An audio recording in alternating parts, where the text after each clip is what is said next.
Hello there and welcome back to the channel. Now, I know what you're thinking about.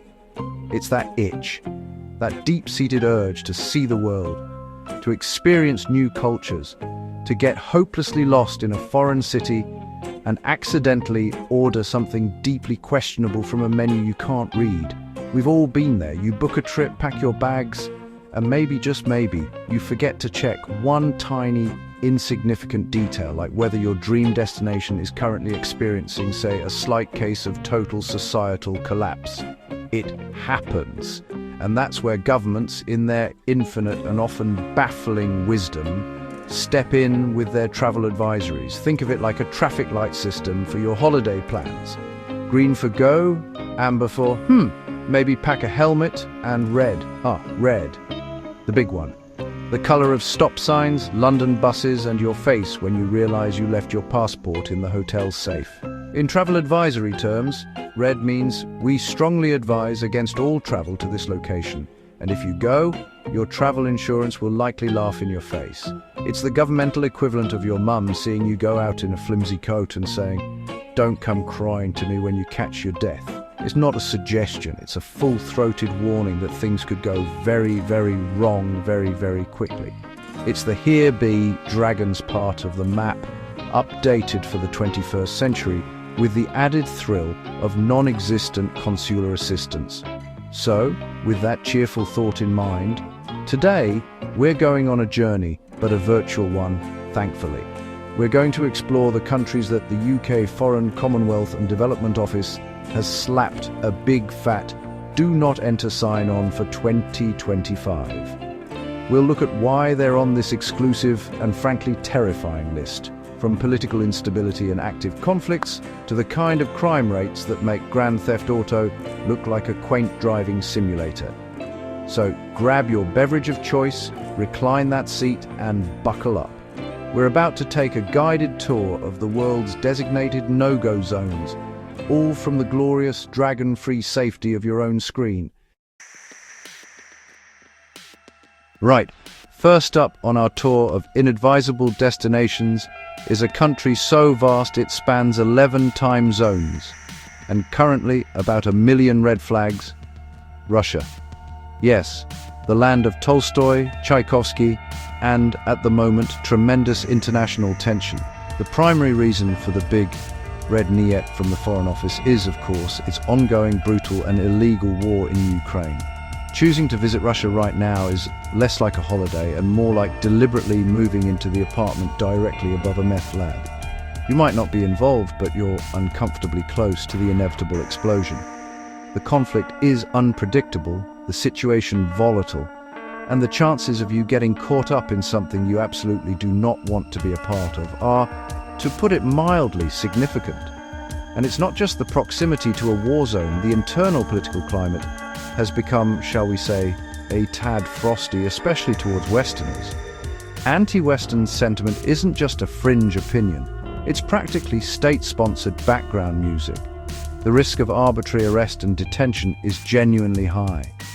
You could be detained for something as simple as a social media post from 3 years ago that the authorities suddenly find disagreeable. It's like being in a relationship with a partner who goes through your phone every night, except instead of a dramatic argument. The consequence is a long, unpleasant stay in a facility that probably doesn't have a 5-star TripAdvisor rating. Getting help would be a Herculean task, as most embassies have reduced their services to little more than a recorded message that effectively says, "We told you not to come." Then there are the practicalities, or rather the magnificent lack thereof. Flights are severely disrupted, with most Western airlines having pulled out entirely. So getting in or out is already an expensive multi-leg nightmare. And once you're there, good luck buying a celebratory "I made it here" without being arrested. Yet Matryoshka doll.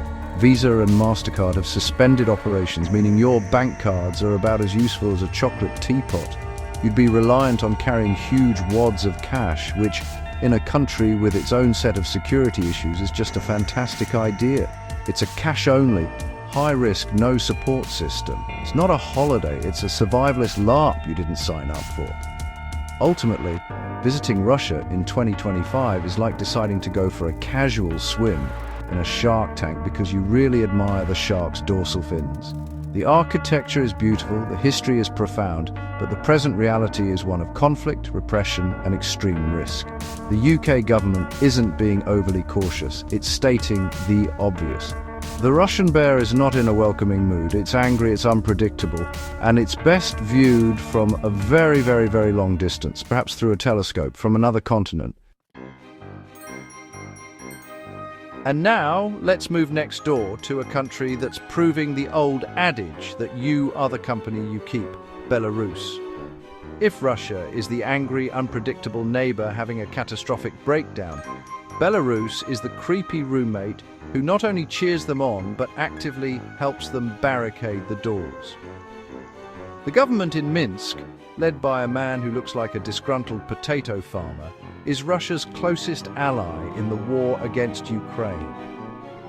It has allowed its territory to be used as a staging ground for Russian forces, making it complicit in the conflict. This isn't just guilt by association, it's guilt by active participation. So, all the risks of being near a war zone that apply to Russia, yes, they apply here too, with the added bonus of being in a country that's all in on the whole affair. But the fun doesn't stop there. Long before the recent conflict, Belarus was already earning its reputation as Europe's last dictatorship. It's a place where political opposition is treated with the subtlety of a sledgehammer, and freedom of speech is a concept best discussed in whispers, preferably in a soundproofed basement. The regime is notoriously oppressive, and the risk of arbitrary detention is just as high, if not higher, than in Russia. The authorities have a track record of arresting foreign nationals on trumped-up charges, and the legal process that follows is often opaque and frankly terrifying. It's a place where you could be minding your own business and suddenly find yourself the star of a Kafka novel you never wanted to read. And here's a fun little tidbit for you. The Belarusian State Security Agency is still, to this day, called the KGB. Yes, really, they didn't even bother with a rebrand. It's like opening a new, friendly-sounding theme park and calling it Asbestos Land. It's a pretty clear signal that they're not overly concerned with modern public relations or, basic human rights. The continued use of that name is a deliberate statement of intent, a reminder that the old ways of surveillance, intimidation, and control are very much alive and well. The entire country is a tightly controlled state where your movements could be monitored, and stepping out of line is not an option. So while Belarus might have some lovely forests and a certain post-Soviet charm, visiting it now is an exercise in extreme foolishness. Embassy support is, you guessed it, extremely limited. The political situation is dangerously intertwined with Russia's war, and the domestic regime is one of the most repressive on the planet.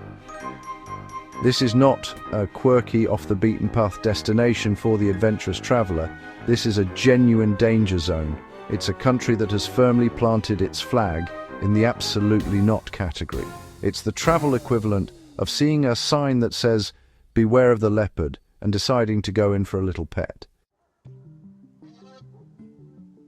All right, let's pivot from the grim chill of Eastern Europe to the tropical heat of South America, specifically to a country that should be a paradise on Earth, Venezuela. I mean, look at it. It has the world's tallest waterfall, Angel Falls. It has stunning Caribbean coastlines, Amazonian rainforests, and Andean peaks. On paper, Venezuela is a backpacker's dream. In reality, however, it's a catastrophic nightmare. The country is in the grip of a prolonged and severe political and humanitarian crisis. Years of mismanagement, corruption, and authoritarian rule have led to a complete collapse of the state and its economy. It's a tragic case of a country with unimaginable natural wealth being driven into the ground. The most immediate and visceral threat to any visitor is the rampant, out-of-control, violent crime. And I'm not talking about pickpocketing. We are talking about armed robbery, carjacking, and express kidnapping, where you're grabbed and forced to withdraw money from ATMs, being commonplace, particularly in cities like Caracas. The homicide rate is one of the highest in the world. The police are often corrupt, underpaid, and ineffective, meaning they are as likely to be part of the problem as the solution. Going out after dark is not just ill-advised, it's practically a suicide mission. Your fancy smartphone doesn't just make you a target. It makes you a flashing neon sign that says, "Please ruin my holiday and possibly my life." Beyond the terrifying crime rates, there's the humanitarian crisis. The country's infrastructure has crumbled. Power cuts are frequent and long-lasting. Clean running water is a luxury. Hospitals lack basic medicine and equipment. The shelves in supermarkets are often bare, and what is available is subject to hyperinflation that makes the prices of a London pint look reasonable. This isn't a rustic or authentic travel experience. This is a failed state where the daily struggle for survival is the norm for its citizens. As a tourist, you would not only be putting yourself at risk, but also potentially straining already non-existent resources. So, while the pictures of Angel Falls might be calling to you, you have to understand that getting there and getting back safely is a monumental risk. The UK government's advice is unequivocal. Do not travel. There is little to no consular assistance available, and if you get into trouble, you are almost entirely on your own. Venezuela is a beautiful country with a rich culture, currently trapped in a spiral of crime, poverty, and political chaos. It is, for the foreseeable future, a place to be read about, to be concerned about, and to hope for, but absolutely not a place to visit. So, there you have it. A quick and, I hope, sobering spin of the globe, touching down in just a few of the places where your holiday is likely to go disastrously wrong. From the geopolitical powder keg of Eastern Europe to the societal collapse in South America, it's a stark reminder that while the world is full of wonders, it's also full of very real dangers. These red list advisories aren't just bureaucratic box ticking, they are serious warnings based on credible, on-the-ground intelligence that things are dangerously unstable. They exist for a reason, and that reason is to stop you from ending up as the subject of a grim consular case file. Of course, the situations in these countries are far more complex than we can cover in a short video. They are home to millions of people who are navigating these crises every single day with incredible resilience. Our inability to visit as tourists is a trivial inconvenience compared to the hardships they face. And it's important to remember that these advisories can and do change. A country on the red list today might, with peace and stability, become a travel hotspot in the future. We can only hope for that positive change for the people who live there. Until then, perhaps it's best to stick to the green and amber parts of the map. There is, after all, a vast and beautiful world to explore that doesn't require you to have the negotiation skills of a hostage negotiator or the combat training of a special forces operative. Travel should be about creating memories, not about becoming a cautionary tale. So stay safe, travel smart, and maybe, just maybe, check the Foreign Office website before you book that non-refundable flight. Thanks for watching, and we'll see you on the next adventure, a slightly less perilous one, I promise.